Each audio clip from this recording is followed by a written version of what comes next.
Andy, you guys have been causing a lot of disruption all season, but going back to the Pac-12 championship game, to have 6 against that offensive line that had not allowed that kind of number in a long, long time, and KT specifically, he had set the mark of 10 for himself for the season. He's now 1 away. Can you speak of just your unit as a whole and him specifically in that pursuit of pass rush that you've been able to excel at? Yeah, I mean, going back to the championship game, not only KT, but a bunch of guys up front were able to be disruptive in the pass game. But obviously, to get to that point, we got to do a great job in the run game to create those opportunities for ourselves. And it comes down to, as always, preparation. And the better we do, the better we're going to perform. And we had a really good week of prep, even as it was a short week going into the championship game, and it paid off. Guys were really detailed with their prep and individual and in a group in the group settings and working on the pass rush and the certain games and the things we were doing. So hopefully, as we jump into bowl practice here and we get focused on our next opponent, we can do the same thing with our prep. We're on the right over here, Ryan.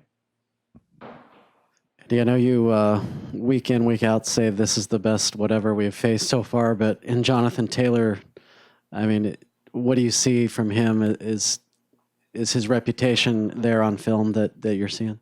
Is it fair to say it this time? Yeah, he's everybody knows the type of player that he is, and he's done it for more than a few years now. So it's a tremendous challenge, and it's not only, with his ability as a running back, his vision, his ability to change direction, and his power speed combination, but the offensive line that he runs behind is really, really good as well. And not only them, but the tight ends. The tight ends are really big, and they'll be, the best blockers that we've seen thus far this season. So it's a huge challenge and it's not just the front, it's everybody on defense that's going to get pulled into these run fits, with various formations and the bunches and, the clusters and the scrunches and things like that. So, it's going to be a physical game. They're a real physical team. Second row on the left, Andrew. Coach, going into this year, you mentioned that this freshman group of KT and Mace and some of them were some of the most talented guys you had coached that were coming straight out of high school, whereas at Boise, a lot of it was kind of coaching guys up year over year. I mean, what is this recruiting sort of like when you're pitching guys not on a vision of what they can be 1, 2, 3 years down the road like you might have been in Boise? It's what can you do now when you got guys like Justin Flo and Noah Sewell who could come in and contribute right away? Yeah, there's no question. I mean, it starts with having a plan. And to get those type of guys, you got to have a plan, and you got to show them those plans. You got to show them the vision, and they got to believe in it. And we were fortunate enough to be able to recruit some really good players, really good people that are capable of executing that plan, because that's the other part of it, too. You can have a plan, but you got to find guys that not only have ability, but have the ability to learn at the speed and rate that you need to be able to play as a true freshman. And we obviously feel really, really good about not only those players that you named, the linebackers, but a lot of the freshmen that we just signed, or the high school guys that will be freshmen. We're already moving on. I mean, that's what there are freshmen already, right? So we're already moving on to next year, and that plan's going to start to get executed here soon. As obviously the recruiting rules, once they sign, there's a period of time where you can start to send them some things. Right here, front left, back. Back, I guess, to those linebackers, your scouting report or on the 4 guys that you signed, I guess Navarrete, is he also a linebacker as well? Yep, he's an edge guy. He'll be an outside linebacker. His, you can see it. He plays a lot of offense as well, and you can see his ability to run, his burst. We're really excited about that on the edge. And as we were talking about, we got to stop the run so we can get into pass rush situations, and you got to have guys that can pass rush, and pass rush starts with get off, and he's got an elite get off the edge. His burst is really good, so we're excited about that, and obviously then developing him into an every down player, as he grows and learns. And but the linebacker class is obviously really strong. We're very fortunate as a whole staff to be able to make connections with these guys. And obviously Noah's got a brother here and has been around the program and all that, but this was specific to Noah. This was about his fit and, the things that he's going to be able to accomplish and do in his time here.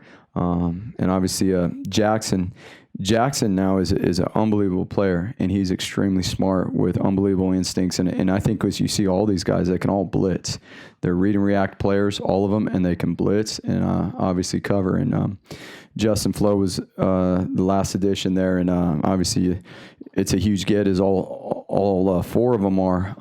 But just again, the speed, size, and explosiveness that not only he brings, but the rest of them as well. I mean, that's what we're looking for. We're looking for runners and hitters, and I think you see that when you pop on these guys' film. Front middle, James. How much does that IE connection help with you and Jaden and Justin in particular? Where obviously at the camp when you were working at the camp with Jaden, how much did you see from what you helped him with and taught him that day carried over on film this season from what you saw from him? Yeah, and so he primarily played offense this year, but he did, there's a period of time throughout his this past season where he did play a fair amount of defense. And last year he executed a lot of spin moves in each game, and we kind of limited that down how many he was going to drop, in each game. But no, he improved his rush angles and his get off, and as well as obviously working with his coaches there at the high school and stuff. But just the ability to create relationships, not only as they visit here and unofficials and officials, but to be able to work with them at camps and get that familiarity with each other and how they learn and how we teach. That's huge. That's huge. The connection's got to be there because that's where the development comes from. So I think all the coaches did a really good job. There's a lot of coaches on the staff that have ties and connections to the IE, and obviously that's a fruitful recruiting ground now. Second row on the left, here, Andrew. Coach, I mean, is this just kind of kid in a candy store stuff for you when you find out that on signing day, in addition to the 5-star linebacker that you already have signed, the best arguably linebacker in America is coming to your team? I mean, that to go along with an entire secondary that might be coming back, the best defensive player in last year's recruiting class is there. I mean, does it excite you just like when these things kind of come in and you really get to realize the breadth of talent that, you get to coach and you get to guide each year? Well, I think that's why, not only the players, but the coaches and the staff and everybody that's involved in this organization. That's why, you come to Oregon. The people you're going to get to be around, not only elite players, but elite coaches.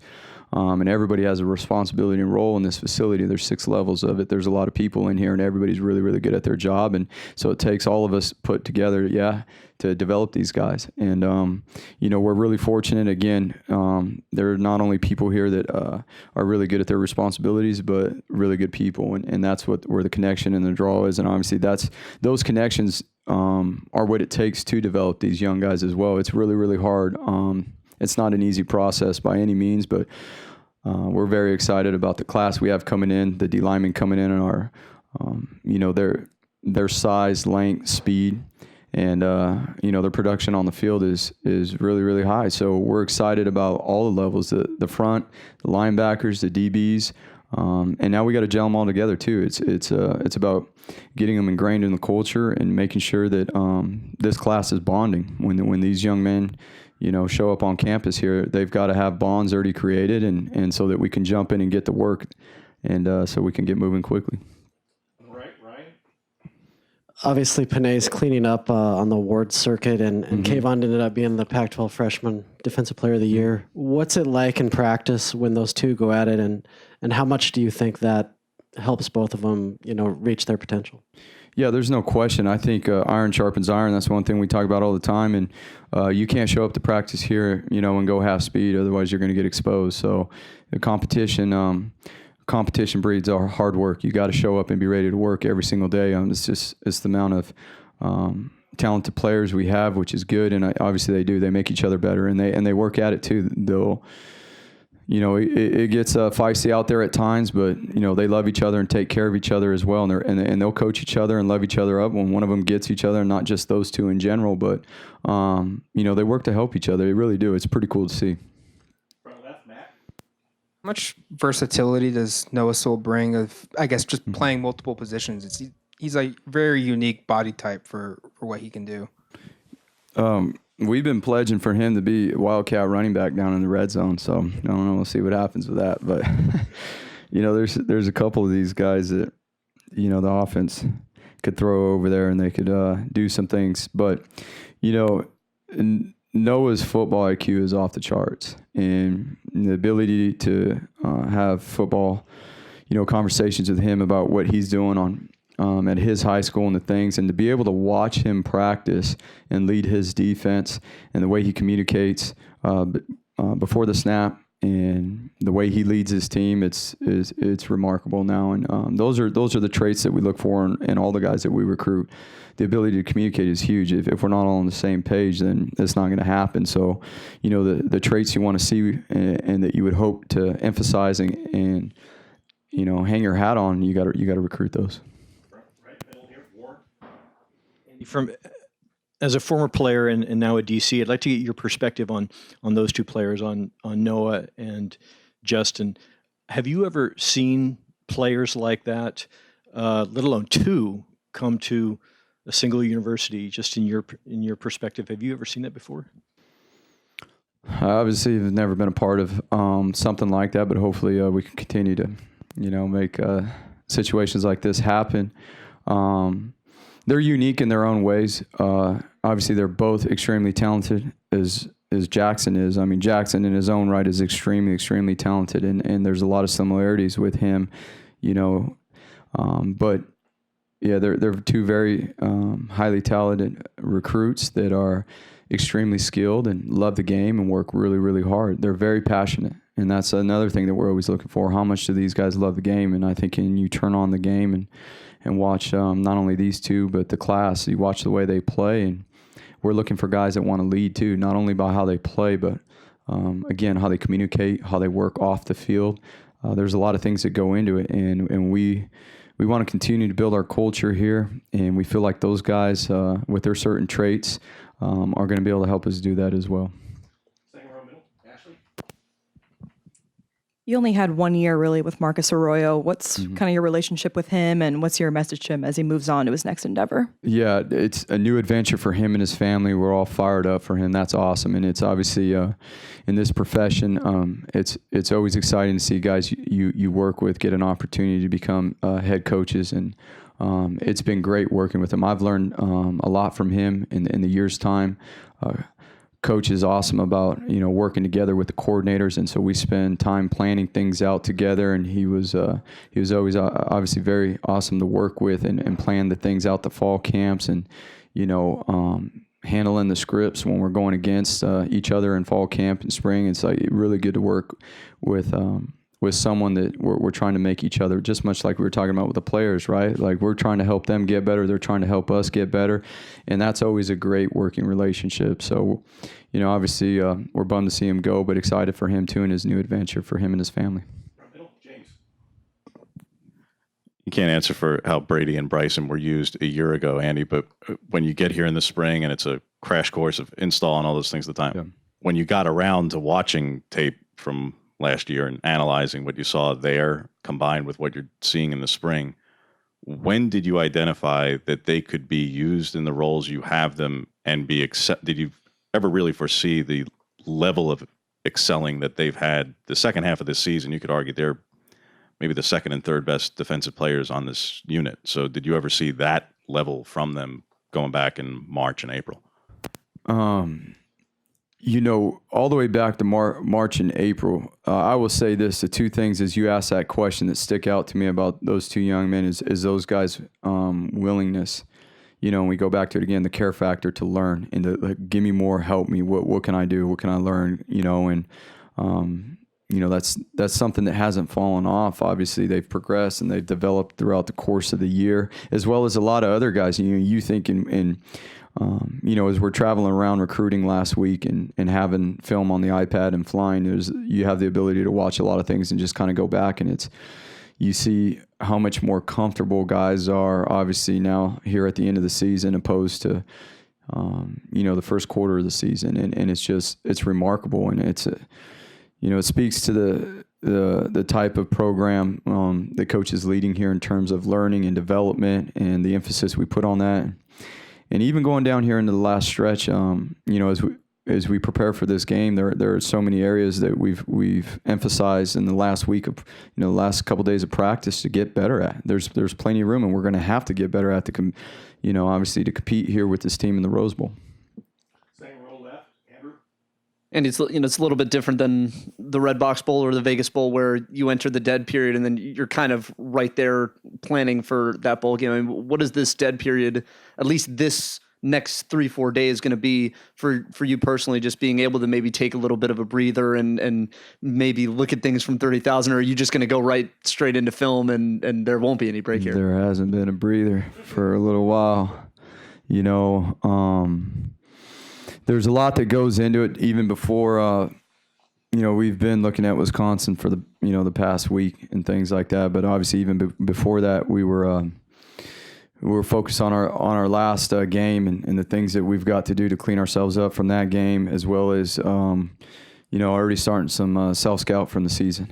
And, obviously that helps you coming into the bowl game. You got to know what you look like. You got to know what the opponent's looking at and how they view you and things like that. And then obviously jumping into the Wisconsin film and looking at, what they do, what they excel at, and the things that we're going to, have to do well to compete. And obviously the fundamentals and techniques that are going to be pertinent to the game plan and those things. And so there's been a ton of film study and going on, as well as trying to lock up the class. And again, coach leads the charge, coach works, coach goes, and we're running right behind him. When I think he said when we started this season way back in fall camp, we get a break in the next decade. So that hasn't hit yet. We got a little bit before that hits, so we're still going. 2 or 3 more. Warren right here, front, middle. Marcus, Andy, with success comes great attention, and we've seen that with Coach Arroyo now going to UNLV. I'm just curious what your thoughts are about being a head coach. I don't know if you've been contacted. Coach yesterday, Coach Cristobal said the staff loves it here at Oregon. What are your thoughts generally about that situation? You know what? I first off, I never thought I was going to be a coach, so that kind of tells you that. But I enjoy the X's and O's part and the recruiting part of this thing, and that's what I thoroughly enjoy. I don't mind watching the film. I love watching the film. I get going, and it's hard to put the remote down, but those are the things that excite me right now. I can never speak to any opportunities or whatever that are out there in the future, because I'm not a guy that's ever looking to chase things or do like that. I'm always focused on the task at hand right now, and that's how I've gotten to be able to be a part of this, this program here. So I'll never fall off of that. If a situation ever pops up, that is right for my family and myself, then, obviously you always got to look into that stuff. But right now with the guys that we just signed and we got coming in, the guys that are coming back, I mean, this in the 6 floors of people that work here that we get to be around every day, and, what we get to be a part of here, this is it's a hard place to leave now. And, my wife has just gotten settled at our house, and she doesn't want to go anywhere. So, and I don't blame her. This community has been great to our family too. That's the other part. It's just not about coaching football. And everything that is shaped up here, and the way we've been able to ingrain ourselves into this community and this university. It's not cliche, but we're blessed. It doesn't happen this way all the time. It doesn't. So, when you're in a situation like this right here, you gotta take as good a care of it as you can, and focus on what you're doing every day, and your mind can't wander other places. Front left, Matt. Jordan and Popo play positions where statistically they don't get a lot of stats, and people gravitate towards stats. Can you maybe just explain their importance for this defense and the overall success that they've had, and their growth from start to beginning? You're 100% right.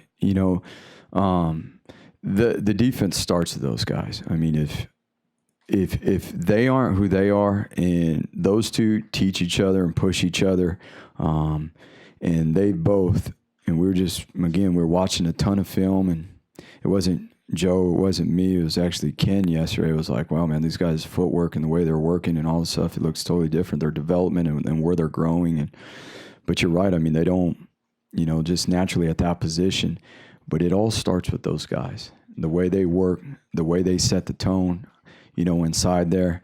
And it's not there is no hiding. There isn't a play where, you know, you're just jogging to the ball or sprinting to the ball. I mean, you're in a fist fight every play. And obviously with the team we're playing, you know, has a really good O-line in the center. Is, you know, he's won some awards too. And so the test is sitting right in front of us. Last question, front middle here, James. Linebackers deserve a lot of attention, Andy, but the D-line is really being reshaped over this past year, and the 4 or 5 guys you got then, and now 5 if you include Jaden in that group as an edge guy. Can you speak to just how much that room is about to change, where I'm sure you hope somebody like Jordan comes back and, you know, KT's back, but that you have 3 redshirting freshmen in the interior, and now you're adding 4 more guys along that line, just what that group starts to look like going forward? Yeah, so there's no question. It always starts up front. And obviously last year we did a really good job recruiting the young men that are here that are playing right now.